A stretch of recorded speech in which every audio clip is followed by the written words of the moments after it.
NEET के री exam में अब एयरफोर्स की एंट्री हो गई है। जी हाँ, अब नीट का पेपर डाक से नहीं, एयरफोर्स के विमान से भेजा जाएगा।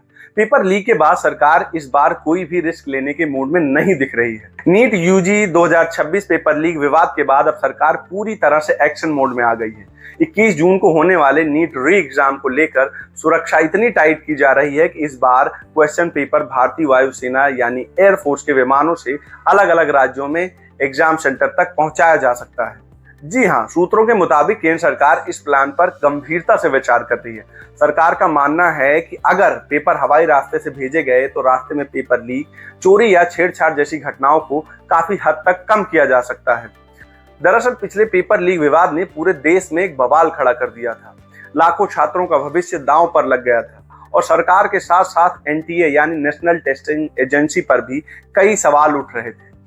इसी वजह से अब सरकार कोई भी लापरवाही नहीं करना चाहती। दिल्ली में इस मुद्दे को लेकर एक हाई लेवल की मीटिंग भी हुई। इस बैठक में रक्षा मंत्री राजनाथ सिंह, शिक्षा मंत्री धर्मेंद्र प्रधान और संचार मंत्री ज्योतिरादित्य सिंधिया समेत कई बड़े अधिकारी मौजूद रहे। एनटीए और अलग अलग मंत्रालयों के सीनियर अफसरों ने भी इसमें हिस्सा लिया।